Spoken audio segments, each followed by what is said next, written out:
Welcome to the Parkinson's podcast Unfiltered with hosts Heather Kennedy and Kat Hill, brought to you by the Davis-Phinney Foundation. In each episode, Heather and Kat dive deep into the raw emotions and realities of life with Parkinson's.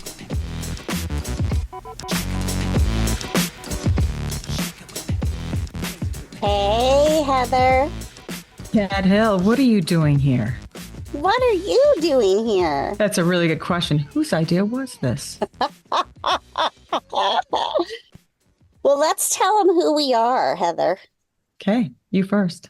Me first. All right. Well, I am Kat Hill, and I am coming to you from actually my Airstream trailer. And I have had Parkinson's disease, well, longer than the diagnosis, like so many of us, but I was diagnosed in 2015. And in my pre-Parkinson's life, I was a nurse practitioner and nurse midwife running a hospital-based midwifery practice in Portland, Oregon. How about you, my friend? My first symptoms I remember about 22 years ago, but at the time I had no idea they were Parkinson's symptoms. I just kept going to doctor after specialist, after MD, after, healer, trying to figure it out. I've tried lots of medications because of that, and I've been told many times, it's in your head. Of course, they ended up being right about that, weren't they? But in 2011, when I was told I had Parkinson's, I didn't believe the first doctor. In 2012, I started taking meds, and boy, was that a difference. The carbidopa did work. Therefore, Parkinson's was indeed the thing where, I had a party. People said, why are you celebrating this diagnosis? And I said, because it could be a lot worse. The things that they're ruling out were a little scary. Yeah. Brain tumors and such. Sounds so much like so many stories we've heard, huh, Heather? So our post-Parkinson's life brought us to each other. We got lucky. At the World Parkinson's Congress, I met somebody named Ken Hill. He said, after talking to me for a few minutes, you should meet my wife. You guys would probably get along. Around the corner comes Kat Hill. And it's just been a sisterhood since then. So since then, Heather and I have sort of devoted our time and energy into advocating for those with Parkinson's disease, sharing our stories. And the Davis-Phinney Foundation has given us this opportunity to do a podcast together to look at some of maybe the deeper meanings of navigating life with a chronic illness that we both share, Parkinson's. Yeah, at the intersection of Parkinson's. And for me, I'll just speak shame and menopause and ADHD. And what were we going to talk about? And is this unfiltered moment here where we can not forecast and not come to any conclusions about, but discuss things like stigma. Like stigma. That's a big one, Heather. It's a big one. Yeah. And for so many of us, it's a heavy part of having a chronic illness when our lives change suddenly. Our trajectory changes. As our dear friend Kevin Kwok likes to say, we have a pivot, and maybe a really big pivot. And stigma is an important topic. And I think sometimes it's not talked about in ways that get to the real heart of things, that real shame piece of stigma. Yeah, it's almost like it's a smirching or a scar or a scarlet A. We're wearing the scarlet P. Does this feel like a blemish? What is the narrative surrounding that? Do we call ourselves disabled? Do we think of ourselves as having Parkinson's? Do we identify with these things, or is it constantly changing? And what new narrative can we look at going forward? I would love to talk about the stories around, you say narrative, and I like to say stories. What are the stories we're telling ourselves about the stigma that we are feeling ourselves? And what are the stories that we tell ourselves about others that we might feel stigma from? Right. Ooh, right. Storylining. The storylining is great. It reminds me of a trip that I took to Paris where I thought everybody in Paris was incredibly rude because I was walking into bars saying, un ballon de rouge, s'il vous plaît. Instead of, I have a glass of red wine, I was asking for a large red balloon. Oh. And of course, they all walked away and went, what? And they just kind of ignored us. And I thought, everybody is so incredibly rude. That was my conclusion. Of course, because it's all about me. That was their story, right? Exactly. Storylining never gets you anywhere. But upon reflection, Mm-hmm. Some of these scenarios or these scripts that we have for ourselves, or these sort of transcripts can be adjusted a bit, reframed. But I do have some great stories. What is one that you've encountered about stigma? Well, it's been interesting, Heather. I've had the opportunity and real privilege to hear a lot of people's stories. And those that often hit me the hardest are those where people encounter others that are teasing or making fun of or blatantly calling out, especially when somebody is by themselves. It's bullying behavior, but it's a behavior that I've heard many say people think that they are drunk because their gait is off or they're walking funny. And I often hear people telling stories and finishing stories about what other people think, even though they don't know. And it's a very threatening thing, I think, when somebody, especially when you're alone, when you're called out or belittled or made fun of. And it can be very, very scary for people. And I think it can be isolating. Yes, it's How isolating about enough. you? Yeah. Yeah, it's isolating enough to have this and to go through the sensation of being different. It's almost like if you look to be othered, if you look to be different, you will certainly find it. Mm-hmm. Yesterday, I walked around with the idea that everybody was a friend. Everybody knew what was going on. I didn't have to explain myself to anyone. And if I went off my meds in public, which means in my case, that I would freeze up like the Tin Man and become incredibly awkward and slur my words, that nobody would even look. They wouldn't even notice. And if they did, they would just smile. And that's what I saw. Was yesterday different than any other day? No. Mm-hmm. And yet there have been days when I've thought, everyone is staring. I'm the awkward one. I'm always different. I'm always in the way. Nobody wants me here. I'm useless. And I felt mischaracterized. And to be mischaracterized is very painful when you have a disability that you have no control over. Mm-hmm. So, does it ever happen to you in the checkout line at the market, Heather? At the checkout line for me at the market is one of the hardest times. It's a visual narrowing of a field. It's managing multiple things, right? We have our groceries out of our cart. We're self-checkout. I don't even want to talk about self-checkout. When you feel like you're being yelled at by the computer. Put your bag I'm back. going as fast as I can. But the pressures of knowing I have to get my wallet out of my bag and get the groceries on the belt and then get the groceries into the bag and then pay the checker. And there's people waiting behind me. I often feel very pressured. And for me, that activates a lot of my symptoms. That little hit of adrenaline will make my hand shake more, will make my head shake more, make my body sweat more, make me talk differently. And so in that scenario, the stigma that I'm feeling is shame because I'm not fast enough, judging myself because I'm not doing it well, and feeling uncomfortable in my own body with my symptoms. And in that scenario, that's where we have that choice, right, Heather? We have that choice to tell ourselves the story that everybody's waiting, I'm doing it wrong, it's Parkinson's, I feel awful, I'm too slow, I'm clumsy, and that's shameful. Or can we tell ourselves, wow, I'm having more symptoms, but I'm going to assume that everybody's going to be compassionate about it. Now, and that is hard. That's the storylining. But in some situations, Heather, it can be threatening. People are verbally threatening and make you feel uncomfortable, but not always. How about when you run into your crush right in that moment? You're stuttering, right. You're slurring, you might be drooling a little bit. You know, and the 1970s songs start playing in your head. Yeah, you know, I and ran there's a into fan on when they come towards you, and he's looking like Brad Pitt, or they're looking like this like goddess, and you're thinking, oh no. And you might even feel like you're going to pee your pants too. And you but might. You have to go through with it. Otherwise, the checker's going to think that you're dining and dashing. The equivalent of that in the grocery store would just be stealing. So what do you do? So first off, I love the scenario, and I'm going to have to think of that more often. The first thing we can think, oh my gosh, I'm sure I have lettuce in my teeth from lunch, right? Which ruins the whole moment. The green teeth is so nice. Yeah, the green teeth. But I think it's a powerful distinction that we're trying to make here. And I think we are all of us humans going to run into some of those scenarios. Those of us with Parkinson's disease have sometimes a more physical response to those freak out moments, to those adrenaline moments, to those. And so we have more opportunities for doing stuff about it, perhaps good, bad, or otherwise.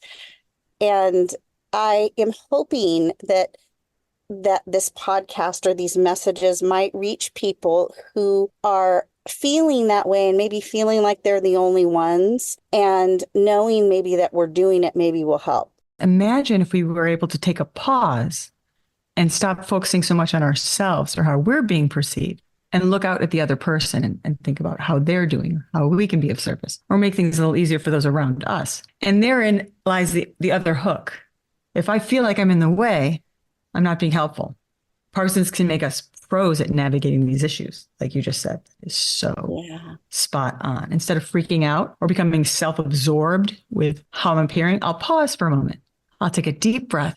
Remember that my nervous system's a little off. And I'll just say, hey, how are you doing? What's going on? I like that. How are you doing? I also will sometimes say, just verbalize, I'm sorry if I'm a little slow. I have Parkinson's disease. Sometimes that's an invitation for people to have a moment of compassion. Sometimes it might feel to others as an excuse. For me, verbalizing it is almost giving myself permission that I could move a little differently and acknowledging that I'm feeling uncomfortable, and I tend to be a verbal processor. I'm sure you're all shocked at that. I don't know what you mean. Me too.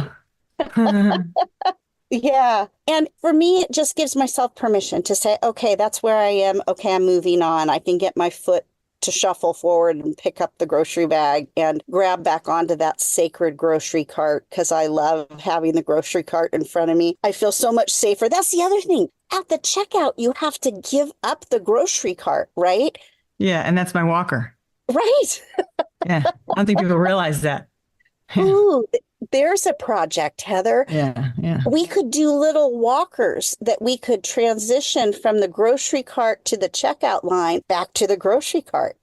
I like that idea. Food for I'm thought. really getting tired of wearing the shirt that says Parkinson's looks like me or Puck Parkinson's. But here's another question. What if the storyline doesn't matter? What if we might be doing improv? What if they might be on candid camera and we're seeing what their reaction is? What if it's not about us or who we're representing, who we think that we are, or whether we're feeling shaky inside that nobody even notices? And that's the thing. This comes and goes. Makes you feel almost like you're bipolar. One day I'm on and everything's great. The next day, completely frozen. And I sometimes think that what I'm feeling and perceiving isn't what others are perceiving. Imagine that. What? We each have our own lens, our own filter, if you will. We have our own story playing in our head. And I think that's a big part of learning to be a little self-aware. But the filter we have, unfortunately, is my experience. If I've never had a visceral and physical and immediate experience of Parkinson's or anything else, how could I possibly know?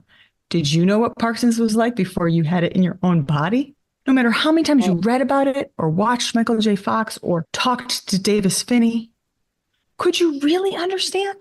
Because I couldn't. And I've always considered myself fairly compassionate or at least relatable. Well, and Heather, you and I both have fathers with Parkinson's disease. It's not like we didn't have a reference point to what Parkinson's was. But until we actually physically experienced it, we couldn't talk about it as intelligent. We couldn't know. And doesn't that make you wonder? It makes me wonder what everybody else is carrying around. Precisely. And therein lies that pause. What a moment to stop and say, everyone has something that doesn't show. We can't all walk around with a big neck brace on.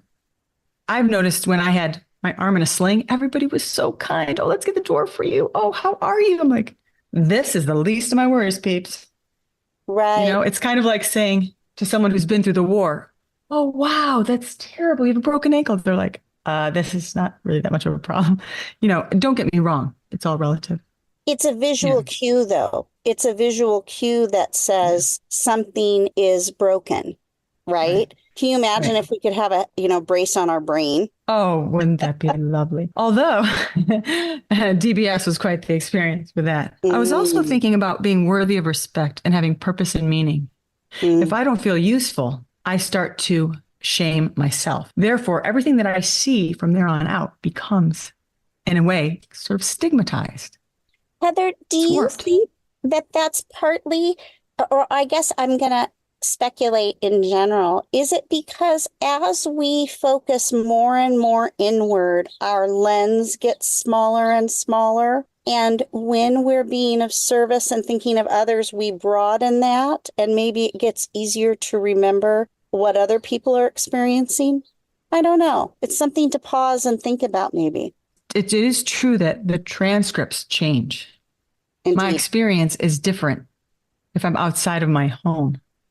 In fact, whether you're an introvert or an extrovert, it is true that someone else can sort of shift your mood a bit. Energy is real.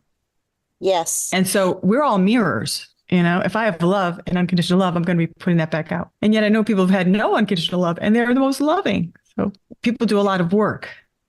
And there is some not budding, there's some great science out there about how we can change our brains by changing our thoughts. Ooh. And if we are thinking consistently that we are good and strong and kind and able, even if it's differently abled, that we are able, the more often we lay down those neural pathways, and that's a mouthful, neural pathways, it's thoughts. So the brain is softer and more malleable. We used to think that as we aged, our brain wouldn't change at all. Now we know we're constantly learning and able to teach our brain by how we think to think in ways that serve us better. And they say with dementia and Alzheimer's, keep doing the crossword puzzles, keep learning new things, keep having new experiences, or things Drive get home hard a new way. Drag home a new what? Excuse me to interrupt my interruption. Drive home a new way from the grocery store. Oh, I thought you said bring home a new something. Bring home a new way. No, I just met them. I don't know. I just met them. I don't even know them. That's about making your own magic, Heather. That's about building your own joy. Speaking of dopamine, what gives people dopamine and gets them balanced and joyful enough to want to walk around kissing babies and having fun rather than attacking other people or looking for what's wrong or criticizing someone taking too long at the grocery store? I mean, there was a guy behind me in the grocery store the other day that was yelling because the classic scenario, an older person was up there just having a chat. And, like we've said before, maybe that's who they got to talk to that day. Give them a beat. Like, I turned around and said, dude, really? It wasn't my job to do that, but I stuck my nose in anyway. I'm nosy like that. So, right, loneliness is real. Isolation is real. Yeah. If you live alone. And perhaps that sweet person in front of you, that was the only contact she or he would have with somebody all day. Yeah. I mean, we in other words, we cannot know. So therefore, the storylining is useless. Completely useless, which leads us back to, are we defined by these increasing disabilities and this increasing loss of Parkinson's? And if so, and if we believe that, then we will feel stigmatized more often. If we don't believe that, then we might even encounter people with a little more curiosity. I was walking down the street in a fabulous coat the other day, and my friend said, why are these people staring? Why are people rude today? She's like, Heather, you have your blue Cookie Monster coat on. Did you forget? Have you seen a mirror? I mean, it's a fabulous coat. Come on. Lighten up, girl. You were telling yourself they're looking because you had Parkinson's symptoms. Yes. And your friend told you they were looking because you had a Cookie Monster coat on. Exactly. It's bright blue. Right. It stands out. It's this huge, pimp coat. It's great. I don't know. Love it. So, and also, funny. Heather, have you noticed it shifting as we've been at this disease now for over a decade, you over maybe 2 decades, me a decade and a half, probably at least. It changes us. It takes more and more energy to manage this disease, which tends to leave less time for joy and hobbies. And so I find myself being more calculated and more intentional about how I build in those joys. And I'm determined to keep them in my life, even as my life gets smaller. How about you? Okay. Well, I look at that as people. If Mm, people are flexible with me and they offer me a window of time and they don't need to schedule everything so specifically, and they're not like the type A sort of where they need to have everything lined up and know about everything ahead of time, I'm going to get along a lot better with them if they don't do that. You know, I need a little bit of space in there. And I often miscalculate time. Surprise. I keep thinking that I'm well and that I can handle all these things. Some people call it spoons. I like to call it like my pie chart is very small slices for socializing. You know? So, and it used to be much bigger, right? oh, it was all about it. I planned my whole day around going to the club. Planned the Right. whole day around hanging out and making out with people. You kidding me? That was fun. Now I'm like, wow, can I get to the bathroom on time and tie my shoes and still get out the door? Mhm. Maybe that's a great day. If I remember my wallet, bonus. So, And then the meaning part. So if you have less pie chart and I Mhm. have fewer spoons, how do we make sure that we are saving parts for the good parts? You What a know, great question. how do we do that? I know for me, I'm having to be more and more selective Mhm. about yes versus no. I'm 57 years into this life, and I'm finally learning how to say no, but thank you, or no and thank you. What do you mean, And an all-day music festival where everybody's drinking? It sounded like a good idea at the time. Those uh, music festivals, they're not easy to get around in. The ground is uneven. Everybody's blankets are together. Heaven right. forbid, there's lots of noise and distraction. And I don't know about everyone else, but for me, it feels like everything is louder, bigger, more glaring. I mean, Harder to get to, harder to oh, access. just navigating in and out of a car that's low is hard. How do you get the door closed and not slam your foot in there? Right. I mean, the littlest things become the biggest things. Once you're in that car, Heather, how do you get out? Right? Right. Right? I've been kidnapped by Parkinson's. It's like, I asked my friend the other day, I said, is he pinching you when you're sleeping? You have bruises all over you. She's like, no, I just keep bumping into everything. It's true, though. Mm. We're a little clumsier, if you don't mind me Mhm. saying. I used to be a dancer. Now I'm kind of a sight gag expert, accidentally on purpose. That's- Well, at least we have a sense of humor. And that's framing it, right? That Yeah. takes energy. Framing it in Oh, a way that we can laugh, Heather, yeah. is important. And Yeah. and giving ourselves permission to laugh rather than cry. Do your kids do that for you? Do they make fun? Sometimes. My son will be like, here she comes. She's rounding the corner. Oh, she almost had it. Yeah, Wipe out. yeah. Oh, but now number 3 is up again. Oh, there she goes. She's on a roll. He's just doing this whole, I'm like, what is going on? I'm like, will you stop it, kid? I'm ready to punch him. But then afterwards, you can't help but laugh. Heather, you forget that I've been living in an Airstream trailer. I can almost touch both sides of my living Oh, environment. how do you do it? I don't bump into as much because Oh, I nice. can't get enough traction or speed to make anything Mhm. count. I just kind of bump along, you know?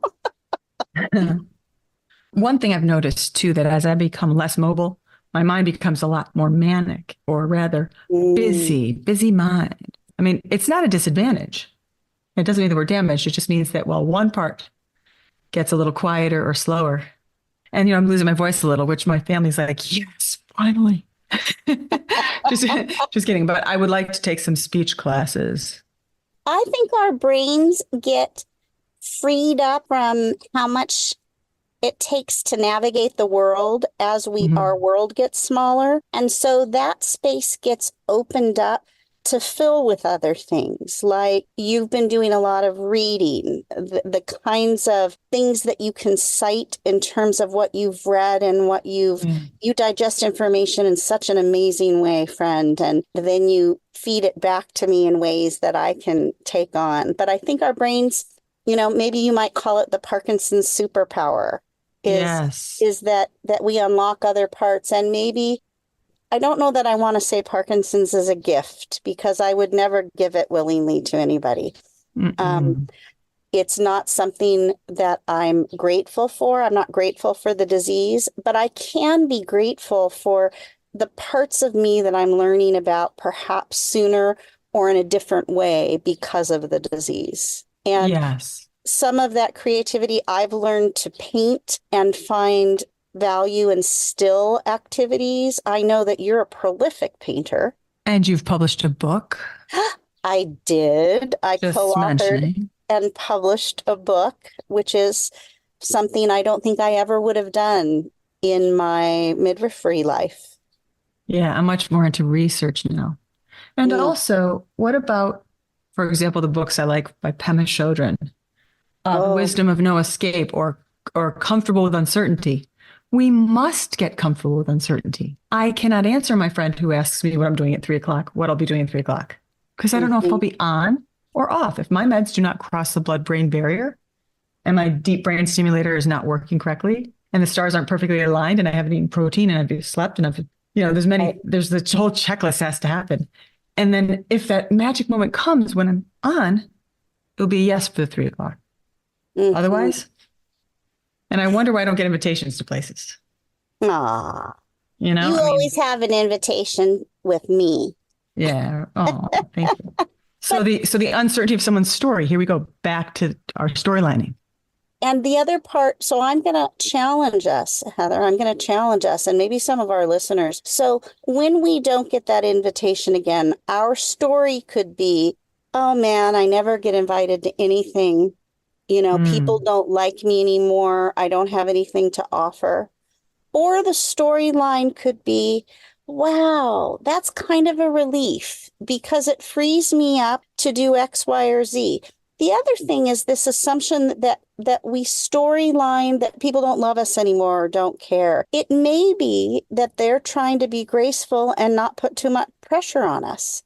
Right. We can't finish the storyline for others. Correct. And I think that can further isolate us if we tell our own stories about what people are thinking without checking in with them. And I'm trying to learn how to do that. I also think that in life, Heather, everybody's going to have some of this, right? As we age, our world gets smaller. So this is not unique to us with Parkinson's. Right. Friendship's voluntary to begin with. I mean, we may come and go. It's like Cheryl Strayed talks a lot about that. And she's been an author that's changed what I think of things. Yeah. And that's another reason why we're here. We're here to sort of bring up these questions, these things that we've read and experienced change us, like you were saying. But, you're right about that relief. Can we return to the relief portion of this? Sure. Let's do it. The pressure's off. Like when my daughter and I were out walking, she was receiving some unwanted attention. Like she got like a whistle or someone was like sort of hitting on her. And I thought, they didn't even look at me. This is so great. I was so happy. I was so relieved. Like, I can just walk in the world and not be like, nobody's bothering me. It's neat. Like, my kids are grown. And also back to the thing about how we feel like we didn't get invited. It shows capacity. Like we all have our capacity. I don't have the capacity to answer all the phone calls. If I don't call some people back, does that mean I don't want to talk to them? Or might that mean that maybe I got so tired and I just forgot to finish checking all my messages? Yeah. Or I'm distracted. I think it doesn't necessarily mean that we care less. Yeah. I think that some of that is about self-forgiveness. And I think this idea of how we tell ourselves stories, how we fill in stories for others is so important. And that perhaps we can all be a little bit more gentle with ourselves and each other around what kind of story we decide to create. And maybe that's our takeaway, Heather. Maybe our takeaway today is that we hope people can be more gentle with themselves, whoever's out there listening, and maybe take a little bit more time to be kind to yourself and maybe to others in front of you at the checkout line. And I want to share a quick moment as I just sort of wrap up this idea. When I was in the emergency department, I remember thinking that the people were neglecting me, or that they thought this or that or the other. They thought I was an addict, or they thought this. And I went looking for one of them on social media. And I found the person I was looking for. And then I started to notice they're just like me. They're smelling flowers. They're having a life. They're walking their dog. And just like me, they make mistakes. They presuppose things, or we all judge on sight. That's part of human nature. It used to be a protective thing. We can say, we don't need that protective type of judgment anymore. We can drop that a little bit, be a little more vulnerable with each other, a little more gentle. And here we are. So I'm going to drop some of my stigma. I'm going to drop some of the things that I feel about others and myself. I'm just going to stay curious and stay present. Here we are. You're really good at this, by the way. You've taught me to be more present. So thank you so much. And so has Davis and many people that are involved in Davis Phinney, because they're about living better now. Let's live well now. Every victory counts, as an example. We will celebrate these little victories. Here we are together. Victory. It's a victory to be here with you today, Heather. And yeah, let's do this again. Yeah. It's going to get a little more saucy and sassy. Look out. Watch out. We got some good things coming up. Indeed. We're just Until next time.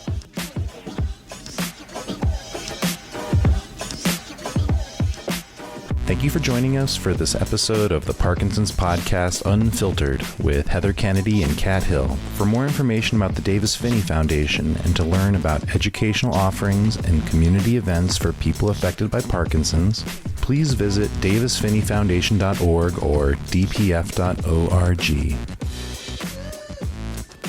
This podcast includes information about Parkinson's and insights from our Parkinson's community. It is not intended as a substitute for treatment advice from your own medical providers.